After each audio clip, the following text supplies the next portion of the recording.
thank you very much. It's an honor to have a friend of mine because we went through this together and got along very well for my entire period of time. So I knew him as a very young man. Now he's just a young man.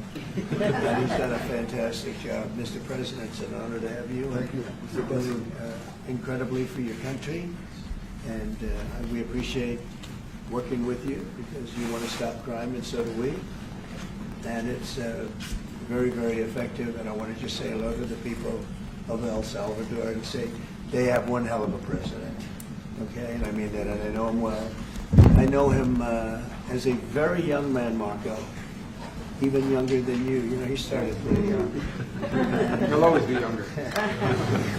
Young at heart. But I want to thank you for the great job you're doing. I appreciate it very much. Thank you. Well, it's an honor to be here in the Oval Office with the President and leader of the free world. We're very happy, and we're very eager to help. We know that you have a crime problem, a terrorism problem that you need help with. And we're a small country, but if we can help, we will do it. And we actually turned the murder capital of the world, that was the journalists call it, right? Murder capital of the world, into the safest country in the Western Hemisphere. And, you know, sometimes they say that we imprisoned thousands. I like to say that we actually liberated millions. So, you know, like, That's very good.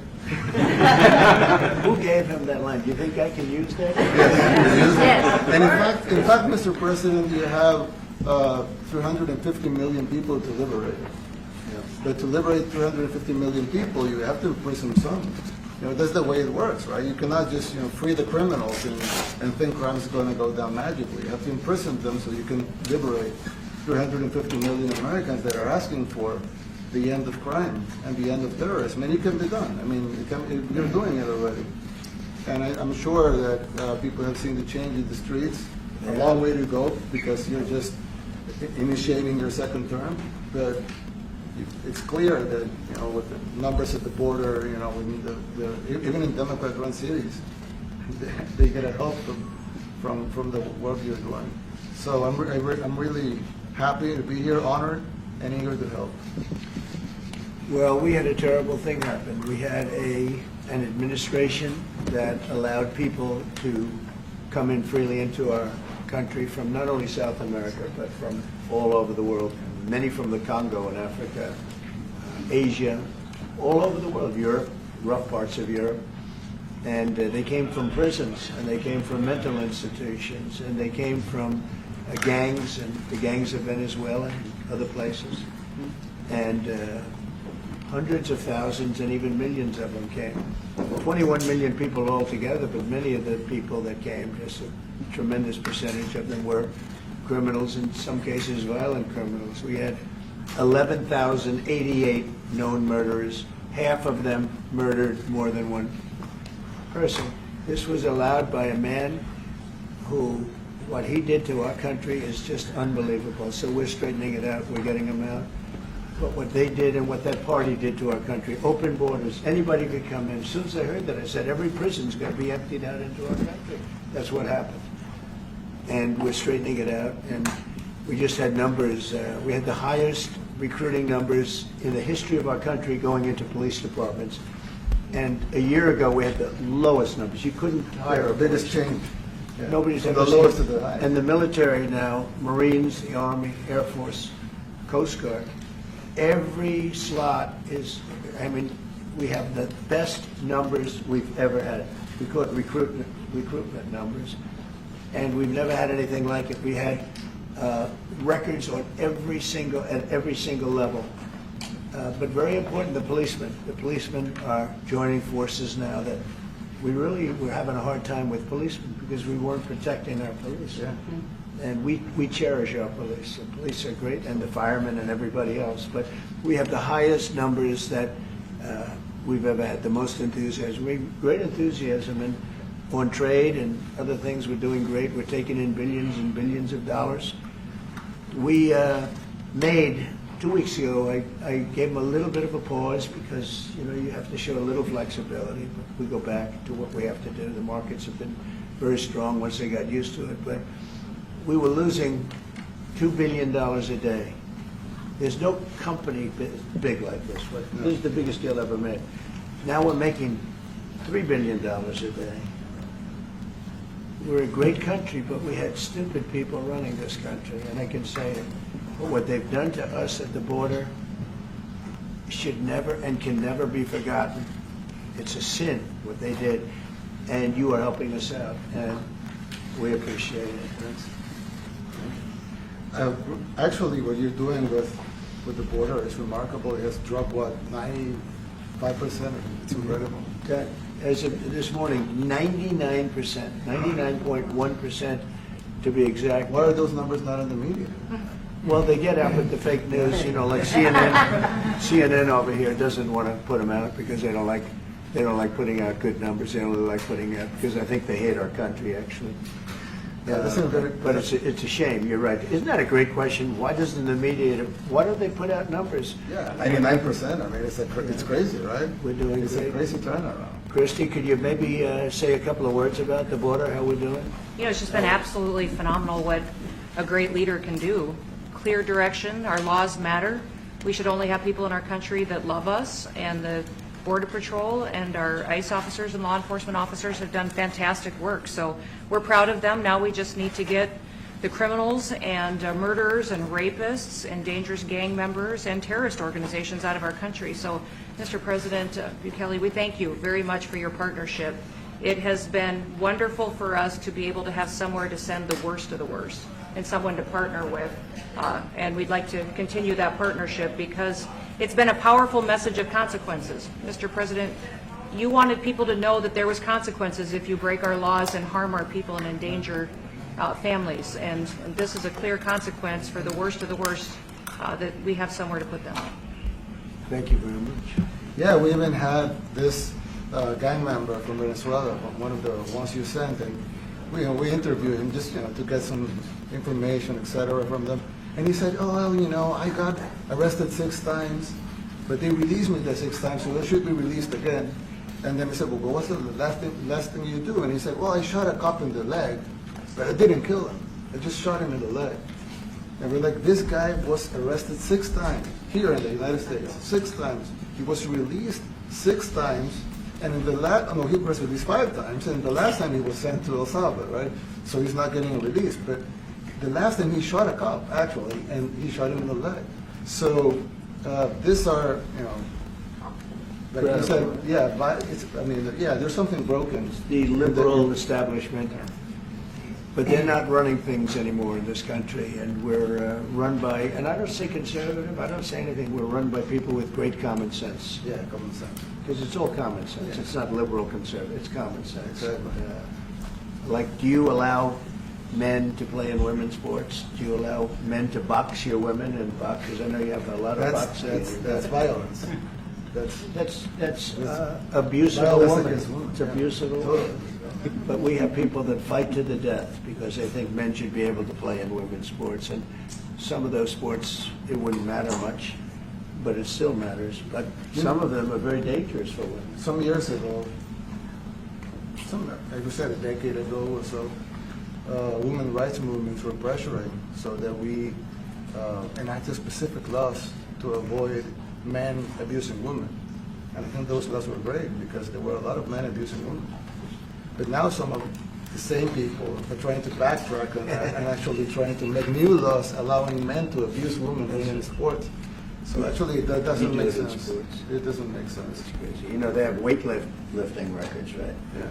A woman gets up, looks like she's incredible. A guy gets up and beats her by 100 pounds. What are you going to do? A record that hadn't been broken in 18 years. You know, they put on an ounce, quarter of an ounce, eighth of an ounce for 18 years. Now they have a guy come up, ping. The whole thing is crazy. But they continue to fight. And I don't like talking about it because I want to save it for just before the next election. I say to my people, don't even talk about it because they'll change. And but I watched this morning. It was a congressman fighting to the death for men to play against women in sports. And you say to yourself, why? What are they doing, right? What are they doing? But your country's not too big in that. No, of course not. We're big in protecting women. Good. That's right. It's a very important form of protection. Yeah. And as you can see, most of my cabinet are women, so. That's impressive. Yeah. That's why you're And running. they're not DEI hires or anything. They're just Yeah. great at what they do. Right? That's right. This is very impressive. Yeah, This no. is a first. We've had women, but we've never had 3 of them right here. That's 4 and 3 And men. look at what we have. You guys feel a little bit mistreated? That's good. I like it. Well, we've been advanced. I've been very advanced in that regard too. We have Pam, who's been so Yes, I know. fantastic. Christie. Christy, and the most powerful woman they say. I know, exactly. Rated. They're all afraid of her. Susie Wells, they say, oh, she's tough. Yeah. Most powerful woman in the world, according to magazines. What do I know? Yes. But I think she probably is. Yeah. Yeah, she probably is. Congratulations. And you know Stephen, who's done such a great job. We have great people. Very famous too. But we love working with him. He really lets them have it. Right? Yeah, exactly. There's no games. No. It's very good. He knows. Do you have any questions, please? President Trump? No, let's not start Mr. with President. CNN because they're just so Mr. President. wrong. Yeah, please. Yeah, thank you, Mr. President. You repeatedly mentioned last night that Russia's attack on Ukraine was a mistake. What is the exact mistake? And have you given Putin a deadline to actually move toward a ceasefire? The mistake was letting the war happen. If Biden were competent, and if Zelensky were competent, and I don't know that he is, we had a rough session with this guy over here. He just kept asking for more and more. That war should have never been allowed to happen. That war, I went 4 years and Putin wouldn't even bring it up. And as soon as the election was rigged and I wasn't here, that war started. There was no way that war should have been allowed to happen. And Biden should have stopped it. And you take a look at Putin. I'm not saying anybody's an angel, but I will tell you, I went 4 years and it wasn't even a question. He would never, and I told him, don't do it. You're not going to do it. And it was the apple of his eye, but there was no way that he would have done it. All you had to do is lower oil prices. If you lowered oil prices, Biden kept the prices so high because he made it impossible to get it. If you lowered oil prices, you would have never had the war. But you wouldn't have had it with me anyway. That war would have never happened. And I think it's a great abuse. So now what do? You get a country where 25% of its land is gone, and the best locations, where millions of people are killed. You know, you haven't reported accurately the death. And this was Biden's war, and I'm trying to stop it. And I think we're going to do a good job. I hope we're going to do it. They lose 2,500 young people a week, think on average. Now they're Russians and they're Ukrainians, but it's 2,000. We don't care. It's like whatever it is. They're not from your country. They're not from mine. But I want to stop it. 2,500. It's a killing field. It's like the Civil War. You take a look. I look at the satellite pictures. This should not be happening in our time. Of course, our time can be pretty violent, as we know. But that's a war that should have never been allowed to start. And Biden could have stopped it, and Zelensky could have stopped it, and Putin should have never started it. Everybody's to blame. Have you spoken to President Zelensky, sir, about his offer to purchase more Patriot missile batteries? Oh, I don't know. He's always looking to purchase missiles, you know. He's against, listen, when you start a war, you got to know that you can win the war, right? You don't start a war against somebody that's 20 times your size and then hope that people give you some missiles. If we didn't give them what we gave, remember, I gave them javelins. That's how they won their first big battle with the tanks that got stuck in the mud, and they took them out with javelins. They have an expression that Obama at the time, Obama gave them sheets and Trump gave them javelins. But it's something that should have never happened. It's a really shame. The towns are destroyed. Towns and cities are, you know, largely destroyed. They have the spires, you know, the beautiful spires that go up. They say they were the most beautiful in the world in Ukraine for whatever reason, but the most beautiful in the world. They're mostly laying on their side, shattered and broken. And most importantly, you have millions of people dead. Millions of people dead because of Three people. I would say three people. Let's say Putin, number one, but let's say Biden, who had no idea what the hell he was doing, number two, and Zelensky. And all I can do is try and stop it. That's all I want to do. I want to stop the killing. And I think we're doing well in that regard. I think you'll have some very good proposals very soon. Last question, sir. Have you attributed a motive, sir? Have you attributed a motive through the FBI investigation behind the attack on Governor Josh Shapiro over the weekend? No, I haven't, but the attacker was not a fan of Trump, I understand, just from what I read and from what I've been told. The attacker basically wasn't a fan of anybody. It's probably just a whack job. And certainly a thing like that cannot be allowed to happen. Relation with President Bukele, the best guarantee that this time you won't terminate the temporary I have protected a status? great relationship with this man. Nationals of El Salvador? I have the best relationship with him. We've known each other. I've known him since he was a very young man, as I said, very, very young, and I was impressed. I said, look at this guy is, in fact, you sort of look like a teenager. You look like a teenager. I said, what I kind don't of know a if that's country good is or bad, this? Mr. President. He grew up well in the last 5 years. Do you support the extension for nationals of El Salvador under I temporary support protected him. status? Do you plan to ask President, Let's hear the question from this very low-rated anchor at CB. Thank you, at President. CNN. Do you plan to ask President Low-rated. Bukele to help return the man who your administration says was mistakenly Which one is it? deported? The man who was mistakenly deported to El Salvador? Well, let me ask Pam, would you answer that question? Sure, President. First and foremost, he was illegally in our country. He had been illegally in our country. And in 2019, two courts, an immigration court and an appellate immigration court, ruled that he was a member of MS-13 and he was illegally in our country. Right now, it was additional paperwork had needed to be done. That's up to El Salvador if they want to return him. That's not up to us. The Supreme Court ruled, President, that if, as El Salvador wants to return him, this is international matters, foreign affairs, if they wanted to return him, we would facilitate it, meaning provide a plane. So will you return him, President And Bukele? you are doing a great job. Thank you. ¿Usted estaría Wait dispuesto a minute, can you just also respond to that question? Because, you know, it's asked by CNN, and they always ask it with a slant, because they're totally slanted, because they don't know what's happening. That's why nobody's watching them. But would you answer that question also, please? Yes, gladly. So, as Pam mentioned, there's an illegal alien from El Salvador. So, with respect to you, he's a citizen of El Salvador. So, it's very arrogant even for American media to suggest that we would even tell El Salvador how to handle their own citizens as a starting point. As two immigration courts found that he was a member of MS-13. When President Trump declared MS-13 to be a foreign terrorist organization, that meant that he was no longer eligible under federal law, which I'm sure you know, you're very familiar with the INA, that he was no longer eligible for any form of immigration relief in the United States.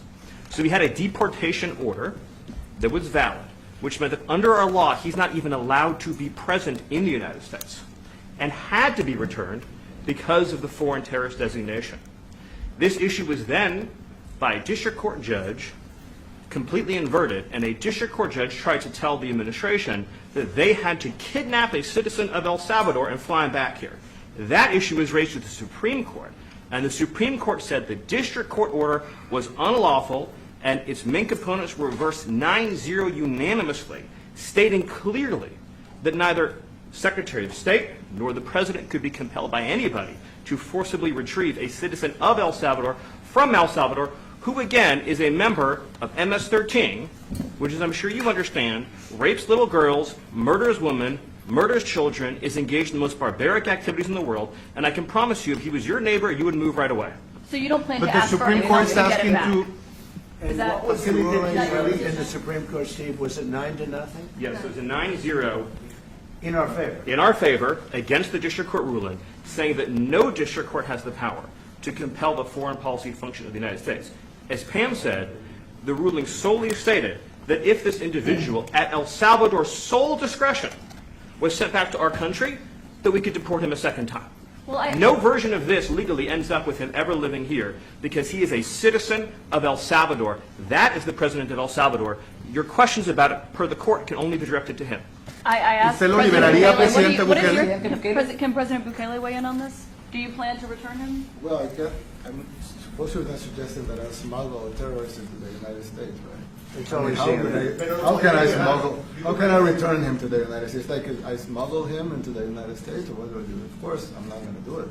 It's like, I mean, the question is preposterous. How can I smuggle a terrorist into the United States? I don't have the power to return him to the United States. So you can release him inside El Salvador. Yeah, but I'm not releasing, I mean, we're not very fond of releasing terrorists into our country. I mean, we just turned the murder capital of the world into the safest country of the Western Hemisphere, and you want us to go back into the releasing criminals so we can go back to being the murder capital of the world? No, that's not going to happen.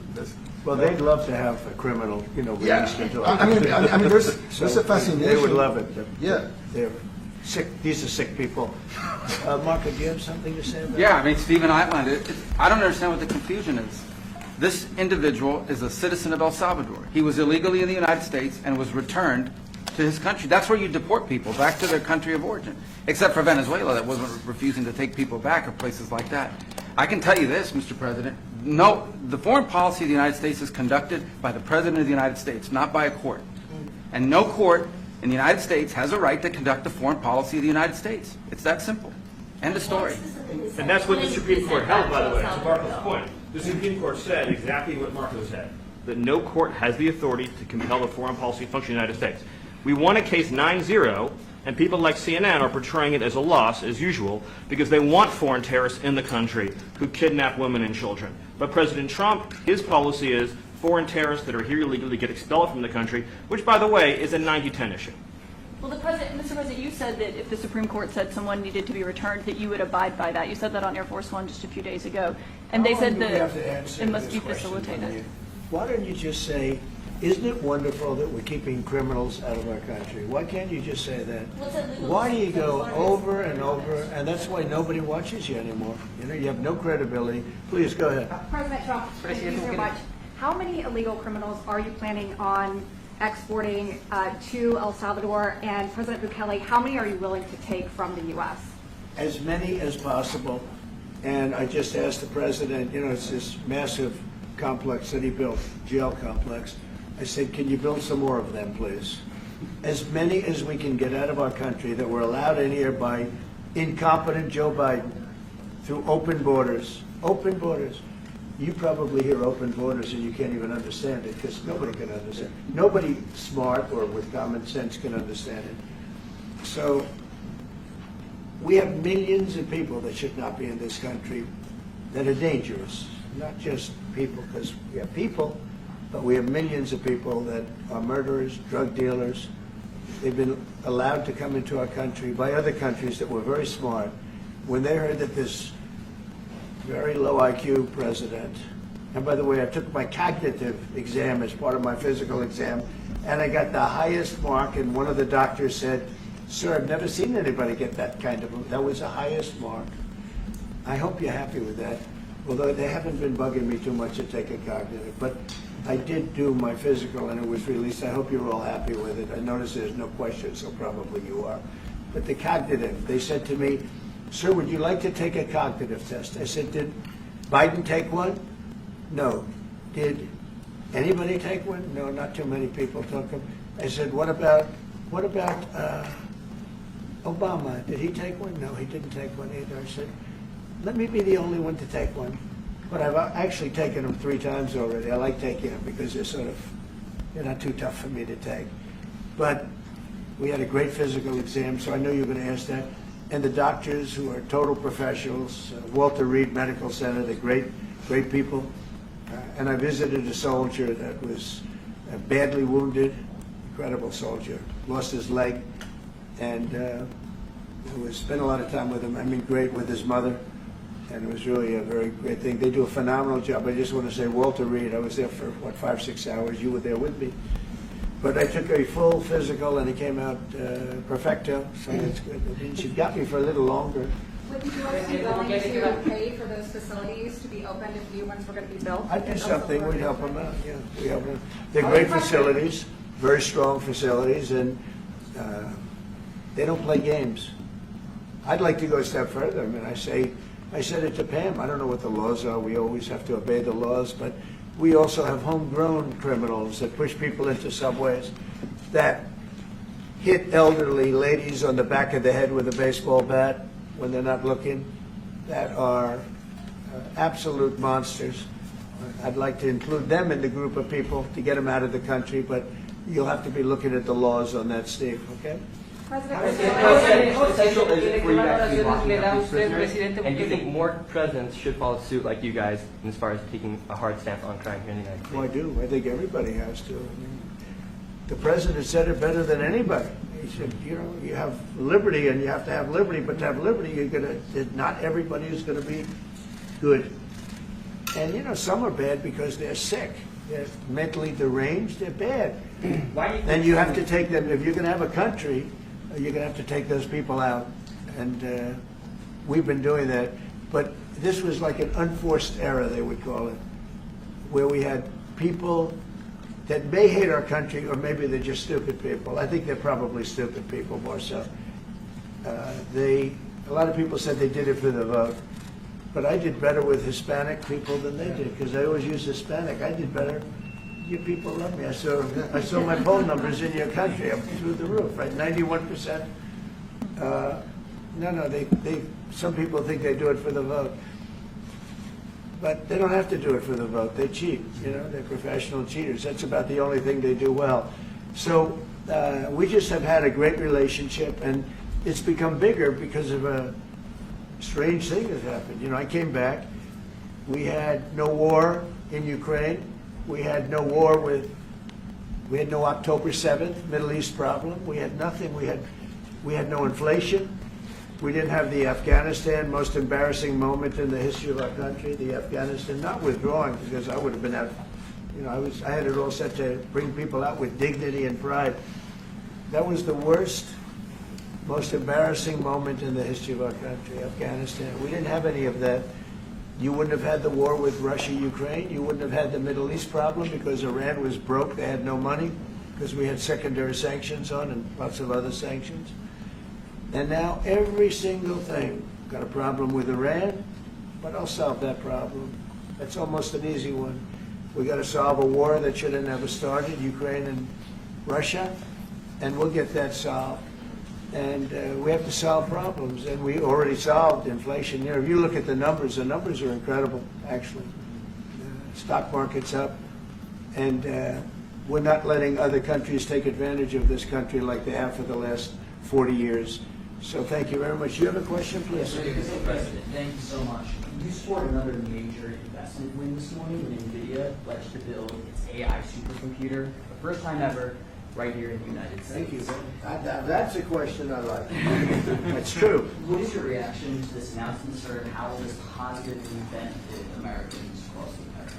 Well, it's one of the biggest announcements you'll ever hear, because NVIDIA, as you know, controls that almost the entire sector, which is one of the most important sectors in the world, between chips and semiconductors and everything else. And they're the biggest. And the other biggest we already have coming in is spending $300 billion, as you know. They announced 2 weeks ago. But NVIDIA is so highly respected. And this was an announcement that a lot of people, I knew it was going to happen, but not to the extent that it happened. It's big. And the reason they did it is because of the election on November 5th and because of a thing called tariffs. As I said, the most beautiful word in the dictionary. After love, God, relationship. The press actually hit me and said, tariff is the most beautiful word in the dictionary. What about family, love, God? I got hit even on that. You understand? I said, okay. So now I say it's my fifth most favorite word, because they get you on anything. But that NVIDIA, it's one of the great companies of the world, modern, super modern companies, controls segments that nobody, you know, sort of controls the world in a sense, and they're coming in here in the biggest way with hundreds of billions of dollars. Not like millions of dollars, hundreds of billions of dollars, and I'm honored by it. And I want to thank Jensen and all of the people that we deal with. They're great people, they're brilliant people. And without tariffs, they wouldn't be doing it. Okay? Thank you very much. Are you considering additional sanctions against Russia after their latest attack? And do you have an update on the rate and when you might announce Well, I semiconductor already tariffs? have sanctions on Russia. I put them there. If you remember, Nord Stream 2, that's the big pipeline that goes through Europe. I stopped it. That's Russia's pipeline, the largest pipeline, I think, in the world. Goes to Germany. And I stopped it. And when Biden came in, he approved it. And then they say, oh, I'm friendly with Russia. No. Putin said, you know, if you're my friend, I'd hate to see you when you're my enemy. I stopped the biggest economic job they ever had. I stopped it cold, right? It was dead. You know that, right? And Biden came in and he immediately approved it. What was that all about? And it's a pipeline that takes care of a lot of the needs. Now, you know, it was a very controversial thing, but I stopped it and Biden approved it. Question? On tariffs, No, not do you. update- Not the President people. update today on Bukele, potential ¿qué valoración semiconductor le da tariffs Presidente and potentially pharmaceuticals? What? Semiconductor tariffs and potentially pharmaceuticals. Pharmaceuticals we're going to do, we don't make our own drugs, our own pharmaceuticals. We don't make our own drugs anymore. The drug companies are in Ireland and they're in lots of other places, China. And all I have to do is impose a tariff. The more, the faster they move in. The higher the tariff, it's very serious. It's inversely proportional. The higher the tariff, the faster they come. And, yeah, we're going to be doing that. That's going to be like we have on cars. We have, as you know, a 25% tariff on cars. We have a 25% tariff on steel and aluminum. And that's what that category fits right now. Do you have a percentage in mind and a timeline? I have a timeline, yeah, not too distant future. And we're doing it because we want to make our own drugs. We're doing it because we want to make our own steel and aluminum, lumber, other things. And they're all coming in. We have record numbers, $7 trillion. Since I announced, like a month and a half ago, since I came in, we have over $7 trillion being invested in the country. We didn't have $1 trillion. We didn't have $500 billion for some of these guys. They didn't know what the hell they were doing. So we have the largest investment that we've ever heard of, and we're only 2 months in. And that'll continue at levels that you've never seen before. It's going to happen. And even the stock market's up today. We also had, you know, a lot of people didn't say it the way it was. We had the largest gain in the stock market in history on every single category last week. That was a nice game because we were getting a little hit because people didn't understand the power of our country economically if you use it right. Do you have something to say on that, JD? Yes, sir. I mean, look, for 40 years we have lost manufacturing capacity. Workers have seen their wages stagnate. And some of the most critical things that we need, from the pharmaceuticals, the drugs that we give to our children, the antibiotics that we give to our kids, to the weapons that we actually need to fight a war, if God forbid we had to fight a war, we don't make enough of that stuff. And so President Trump ran explicitly on changing that. Yes, as the President mentioned, it caused a little bit of disruption in the market, but I actually think over the long term, workers are going to benefit, stocks are going to go up, American businesses are going to benefit as we reinvest and reindustrialize our country. And the auto workers and the Teamsters and all of the unions, you know, not traditionally Republican, but I'm winning those unions by, what, 40, 50 points on the Democrats. They're losing everything. They're losing everything because they just have policies that are not believable. They fight for policies that are 5% popular, and nobody knows who the 5% are. I mean, nobody can find the 5%. But if you go back to Ohio, and by the way, we have the great championship team from Ohio coming in today, right? Very big day. And that's going to be a little bit later.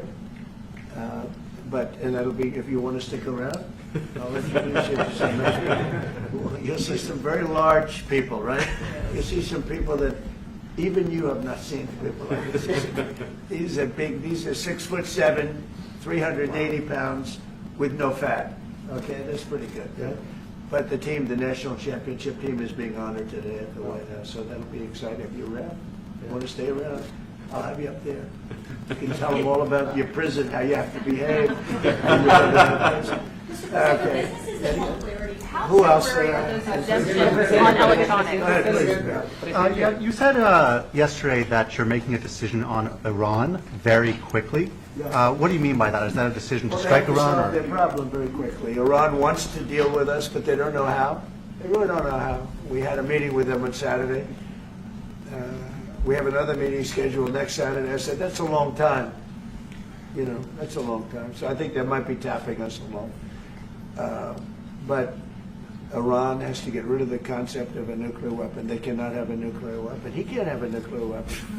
Nobody can have, we can't have anybody having nuclear weapons, you know? We can't have nuclear weapons. And I think they're tapping us along because we're so used to dealing with stupid people in this country. And I had Iran perfect. You had no attacks. You would have never had October 7th in Israel, the attack by Hamas, because Iran was broke. They were stone cold broke when I was president. And I don't want to do it. I want them to be a rich, great nation. The only thing is, one thing, simple. It's really simple. They can't have a nuclear weapon. And they got to go fast because they're fairly close to having one. And they're not going to have one.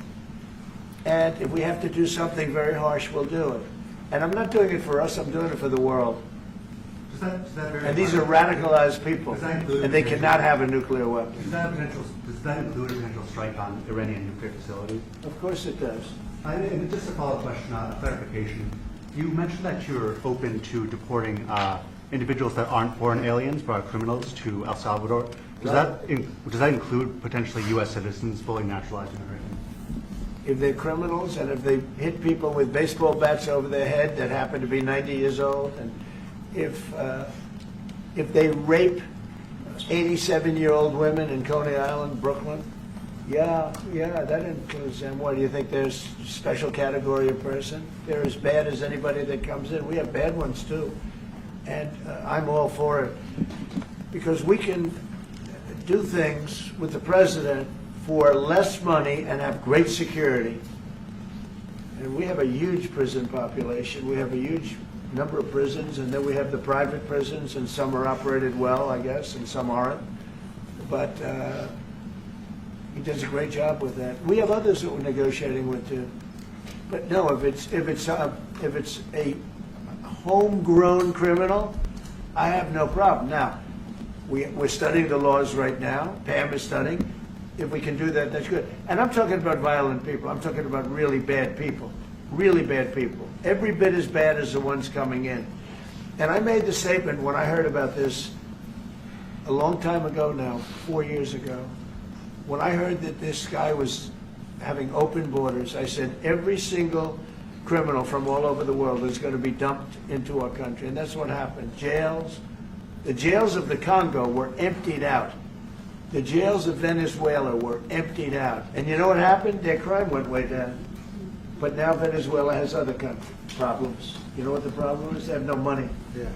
Because I shut off their oil, and we put secondary tariffs because they're not doing what's right over there. They know what to do. We spoke to them. I spoke to them. They know what to do. But they have no money. Venezuela has no money. But Iran had no money. And Iran behaved so beautifully. And then Biden took all those secondary tariffs and tariffs on. I told China, you can't buy oil. If you buy oil from Iran, China, I told it to President Xi, then we no longer want you to do business with the United States of America. And those ships disappeared from that harbor so quickly. China. Get along great with China. Are the talks with Iran productive? Do you want to continue that? The talks with Iran, do you believe those are productive? Do you want to continue that? I think Iran could be a great country as long as it doesn't have nuclear weapons. If they have nuclear weapons, they'll never get a chance to be a great country. They will never get a chance. It won't even come to us. Sir, on tariffs. Yeah. Yesterday you mentioned short-lived product exemptions. Which specific products are you considering, and how long is short-lived? Weeks, months? I'm looking at something to help some of the car companies where they're switching to parts that were made in Canada, Mexico, and other places. And they need a little bit of time because they're going to make them here. But they need a little bit of time. So I'm talking about things like that. What about any Apple products, other cell phones? Look, I'm a very flexible person. I don't change my mind, but I'm flexible. And you have to be. You just can't have a wall and you'll only go. Sometimes you have to go around it, under it, or above it. There'll be maybe things coming up. I speak to Tim Cook. I helped Tim Cook recently in that whole business. I don't want to hurt anybody. But the end result is we're going to get to the position of greatness for our country. We're the greatest economic power in the world if we're smart. If we're not smart, we're going to hurt our country very badly. We lost with China over the Biden years trillions of dollars on trade. Trillions of dollars. And he let them fleece us. And we can't do that anymore. And you know what? I don't blame China at all. I don't blame President Xi. I like him. He likes me. I mean, who knows? Who the hell cares? Do you have any updates on talks But you know with what? China? What? Do you have any updates for talks with China? Let me just tell you this. I don't blame China. I don't blame Vietnam. I see their meeting today. Is that wonderful? That's a lovely meeting. They're meeting, like trying to figure out how do we screw the United States of America. Don't forget, the European Union was formed to do just that. The European Union was formed to hurt the United States and on trade. And they get us on NATO because they don't pay their bills. But now, since I got involved, they have been paying their bills. I took in over $600 billion for NATO. Nobody took in anything. I mean, they were all delinquent. They had 8 nations out of 28 paid their bills. The rest of them were way delinquent. And I said, if you don't pay your bills, we're not going to protect you anymore. And the money poured in over 600. The Secretary General last week made that statement. He said, I've never seen anything like it. We couldn't get anybody to pay because the United States was footing the bill for NATO. Well, we got hurt there, and we got hurt on trade, likewise, European Union. And they've got to come to the table. And they're trying to. They're trying to. But the European Union has taken terrible advantage. They don't take our food products. They don't take our cars. We have millions of their cars, BMW, Volkswagen, Mercedes-Benz, many others. They come in by the millions. They don't take, there are no Chevrolets in Munich, I can tell you that. I said to Angela Merkel when she was there, as she was letting millions of people infiltrate Germany, which was not so good from, we would call them illegal immigrants, but she made them legal. But I said to her, and I get along with her very well, I said, how many Chevrolets do we have in Munich or Frankfurt? Why, none, Donald, none. I said, you're right. And yet we take in millions and millions of cars. No, those days are over. Okay, thank you very much, everybody. Thank you, guys. Thank you, guys. Thank you, guys. Mr. President, give me a comment on the FTC's case against Meta and Mark Zuckerberg. Thank you, press. Thank you, press. Thank you, Naive. Thank you.